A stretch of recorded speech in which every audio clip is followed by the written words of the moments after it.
clubs. In a previous role as a CPN, I had a carer kept coming to me and saying to me, what is there for me? My husband's not bad enough to need day centre, there's nothing for me. And she'd also be asking for herself because she wanted a break. The person had dementia, her husband had dementia, and she had this continual repetition going on. The gentleman didn't recognise her as his wife, and it was all very stressful for her, so she wanted a break. And other carers were saying the same thing as well, that once there'd been a diagnosis made and they'd had medication, that was the end of it as far as the professionals were concerned. There was nothing for them until there was a significant deterioration, which meant somebody would need the intervention again because of perhaps some challenging behaviour, or because they might need some day hospital care or something like that. And this request used to make me feel quite inadequate because I didn't have an answer. I didn't know what there was. There wasn't anything. I agreed with her. It was a gap in the service and no one was doing anything for them. I don't know what you think about that comment, but if someone says that to you and you say, I don't know what to do, they say, oh, you know, nobody's too small, you know, you can always do something. Well, when you're in that position where you don't know what to do, it doesn't help for someone to say that to you. However, I think this proverb, African proverb, actually says it all. And I do recognise this, and I can relate to this. I think, yes, I have had that mosquito buzzing around, keeping me awake on holiday.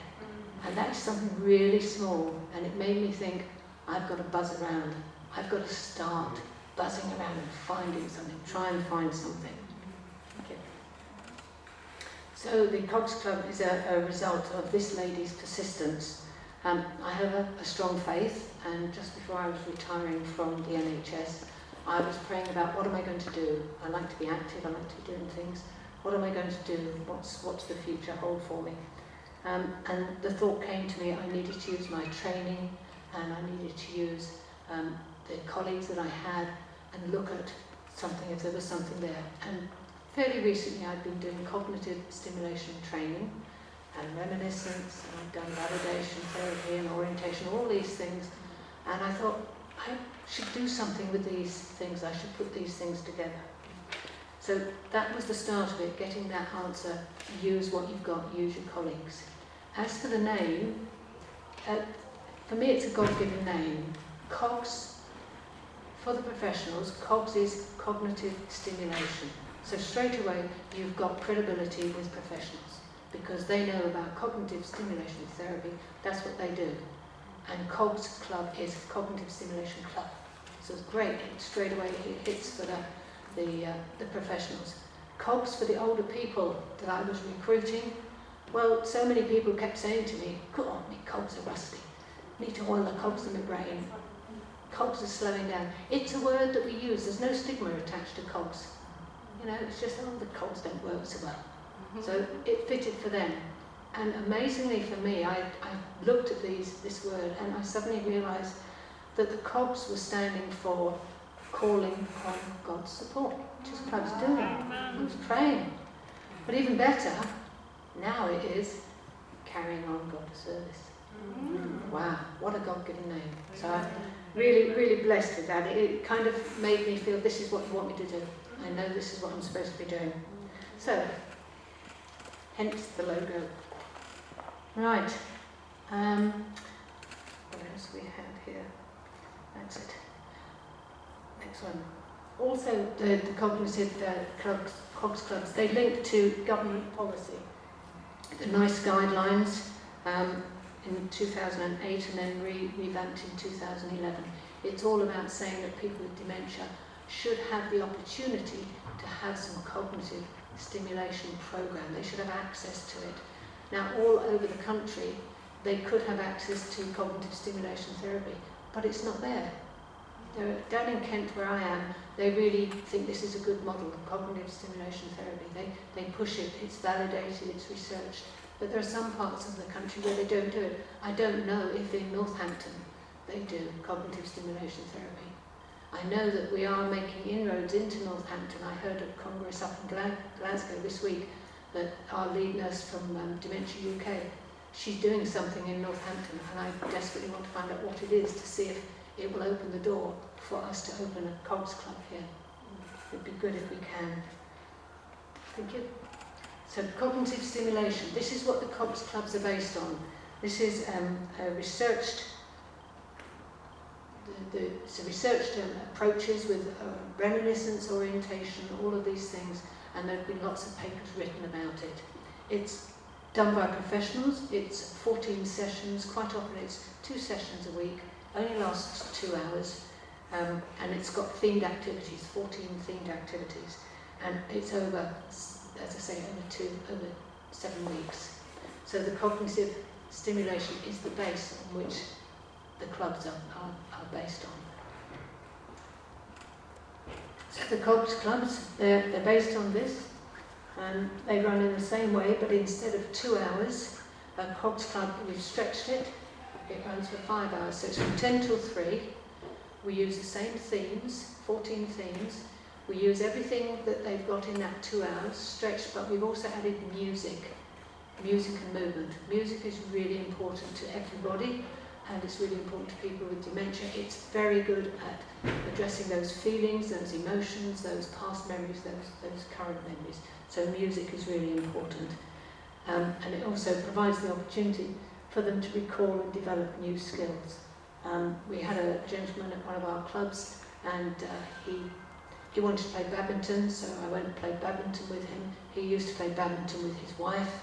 Once he remembered what he was doing, they went to badminton together. They then joined a badminton club, which was great. He didn't have the confidence to do it on his own, and she didn't have the confidence to take him to a club, because she might be embarrassed. So having taken him out and gone on and done it, so they were able to play badminton together, which is really good. And that's what the clubs do. We try to bring back the confidence that you can do things. Just because someone says you've got Alzheimer's doesn't mean you can't do anything. It's just a case of bringing back your confidence again, your self-esteem, which is what COGS clubs do. They're not a cure, but what they do is they really address people's self-esteem, and it's really helpful for them. So in last year we did last year we did an evaluation of 12 of the clubs, and this is what I was in Glasgow talking about just this week to Alzheimer's Europe. And the carers and members were all asked to complete a questionnaire, and the facilitators, they made these comments, and you can see that from the comments it actually shows you their motivation for running a club, because not only was it something to do, they actually benefited, because they actually found, well, I can take this elsewhere, I can use this elsewhere. And in fact, one lady, she left a club to run a day centre. Another one has left the club. No, she stayed in the club. She's got a job as the lead in the domiciliary services for dementia. She had no idea about dementia before. She was made redundant by Pfizer's, so she's a scientist. She ran a COGS club. She then got a job with this domiciliary service as the lead for dementia, advising on dementia care, on the understanding that she had every other Thursday free to run her COGS club, and that's what she's doing now. So she's moved on. So again, and it's given people insight to how difficult it must be for carers and husbands and wives and so on. It's really amazing. Some of these are just a few of the comments they've made. And the carers, I think, is the next one. The carers have said, husband enjoys spending time with other people, day for him, being with people who understand. Another said, yes, my wife enjoys the meetings and all that goes on. A few hours to myself. That's the other thing that this is about. This is about 5 hours for the person with dementia, but 5 hours respite for the carer, which is so important, even at this early stage. 5 hours respite. Lots of positive remarks about people. They've said about it being friendly, brighter, people are more alert and so on. And the members, I think another slide. Members said we're all in the same boat, which is good. All in the same boat, we can understand each other's need for support. It's nice to be with other people with dementia. It's fun, it keeps the mind clear. This is one of the things we stress at a club, When you come to a club, if you don't have fun, you won't return. And it's like any club you go to, isn't it? If you don't enjoy a club, you won't go back. And this is what we always emphasise at COGS Club. COGS clubs are fun for everybody. It's real fun for members, it's real fun for the facilitators. They really enjoy it. They keep asking, can we have it more than once a week? And we say, no, we haven't got enough volunteers. Once a week is enough. Enjoying the company and the value of advice and information that is shared, and lots of exchanges, lots of companionship. Going back to that thing where friends were isolating, you've got companionship at these clubs, which is really important. Back to best practice, important for me as I'm still a nurse. The evaluation did show that we were meeting those needs that were in the NICE guidelines, and there are now 21 clubs open in Kent and Hertfordshire, and more are planned. So they opened in 2011, so we're averaging about 7 a year, which is really good. Practical aspects of the club. And next one, members. Individuals with memory problems who've been referred to the group, perhaps by GPs, social services, self-referrals, it's open, friend, relatives. You have to be assessed. You can't just turn up at a club, you have to be assessed. And that's about making sure you fit with what's going on at the club. If somebody is too alert and they're in a club where people aren't so alert, they're going to be bored. If someone is a little bit slower in a club with lots of people who are bright, they're going to be embarrassed. So we try and fit people to the club that fits their needs, and usually it is the club closest to their home. The selection criteria, so the assessment, is around being able to communicate. We do have a number of members who have word-finding difficulties. That is not a reason for excluding them. It's about, can they communicate? They might be able to communicate by writing. They might be able to communicate by signs. We had one gentleman trying to tell us what he did for a living, and he said, right, well, it's up here, and it's over there, and then I get this, and I do this. And then everybody was guessing what it was he was trying to do, which he enjoyed, and we eventually got he was a teacher. And he was chuffed with that. It made him feel good that he was able to communicate with us, because otherwise people were saying, oh, not him again. Oh, he can't say it, he talks gobbledygook. Here he is with people who enjoy his company, enjoy his charades, if you like, and they give him time. So it's about communicating and how they communicate. And the other criteria on there is mild to moderate cognitive impairment. That is now cognitive impairment, not dementia. It used to be mild to moderate dementia, but we're now moving more into mild to moderate cognitive impairment. Part of that is about, we had a lady come to a club who, she had pseudo-dementia. Pseudo-dementia is about somebody who keeps saying, I don't know, I don't understand, I can't do it, I don't know. And in fact what she had was depression. Now depression often looks like dementia. It's one of those things that mimics dementia. And she came to our club, and she was only with us for about 3 months. And at the end of that 3 months, she said, I'm sorry, I'm not going to come anymore. And we said, oh dear, we thought you were doing so well. She said, well, that's the trouble. I'm going to go and work in my daughter's shop now.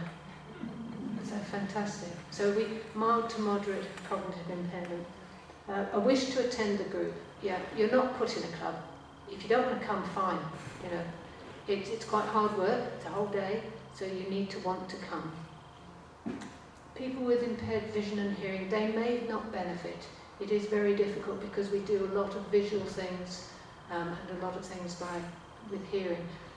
Each club can manage one person who has impaired hearing because the facilitator, they're guided to speak to the person with dementia, have them in the middle of the room, and everybody else around will be able to hear what's being said. And the person who's impaired will be able to lip read. So we have said if you can manage, but everybody has to have a trial when they come into a club to make sure that the facilitator can manage, because some facilitators aren't as good as others. They're volunteers, a lot of them. So it's about finding the right club. Thank you. Staff. Staff are mainly volunteers, paid and unpaid. So these clubs are run by churches, Age UK, Crossroads Care. There's one individual who runs them, and she's got all the necessary insurances. And there's some residential homes, and they hold them in a separate part of the home. So the volunteers, if you've got an organisation like Age UK, you've got quite a lot of volunteers. There's two churches in fact, two churches started COGS Club. There was the one in Margate, they did the pilot, and then the one in Ramsgate started. Now the one in Margate runs a resource centre, they have volunteers, and that worked quite nicely. The club in Ramsgate, just people from a church in Ramsgate. No experience, no nothing. As far as dementia was concerned, but it was their bicentenary, they wanted to do something for the people, for the local people. And they set about ended up with two teams of 3 people. One of the 3 was a facilitator, decided they will put on each there as a facilitator. And then every other week they would run the club. So one team, which isn't such a pressure if it's every other week you're doing it. And if somebody wants to go on holiday, any of those 3, they were enjoying the club so much they were all interchanging all the time. And whenever we got any extra volunteers, they were saying, oh, but I don't want a week off. So it was quite hard to sort of say, well, perhaps you ought to have a holiday or something. So, and both those clubs are still running. The one in Margate now runs twice a week, 2 different clubs. So they cover 20 people now with dementia in those 2 clubs. The one in Ramsgate, they can take 8 people. It's just in a little part of the front of the church. It's where they have coffee, and it's virtually half of their coffee room. So it's only small area, and they've been running for the whole 3 years. They're still running. They still have their 8 members. Not all the same. Some have come, some have gone. There's one gentleman who started with us when he's 90, he's 93, he's still with us. He hasn't deteriorated to not benefit from this. So it's really good that anybody can do it. It is very easy to run a COGS club, and you would get a lot of support from me. And it could involve training and talks and whatever you need about dementia. They're also supported by their organisations. Obviously the church is supporting these people and have sent them on dementia training. Age UK, Crossroads Care, all of these people have supported them. The individual has got a group of supporters, and they've now set up a thing called COGS in Swale, and that's a group of people who support her with this really flourishing club in Sittingbourne. On the job training, obviously, with follow-up once the clubs are open. Size of group, therapeutic group theory suggests that it should be about 8 to 10 people, but the size does depend on the venue, the facilities, the ratio of volunteers to members and so on. What we work on is 8 members to 2 people running the club, so that could be 2 facilitators or 1 facilitator and a volunteer. It depends on who you've got, who's helping you. You may have 2 very keen people who both want to facilitate, and that's great because then we do it every other week. There's 4 sessions in a day, and so one week one facilitator will do session 1 and 3, and the next week she'll do session 2 and 4, and they take it like that, which means the preparation is only every other week for a facilitator, because the amount of preparation you do is only on one of the 4 sessions, and that's on the theme. You don't have to prepare everything else because everything else is the same. The introduction is the same, the theme is different, the music and movement is the same, and the concentration games are the same. So those are the 4 sessions that you have interspersed with tea and coffee.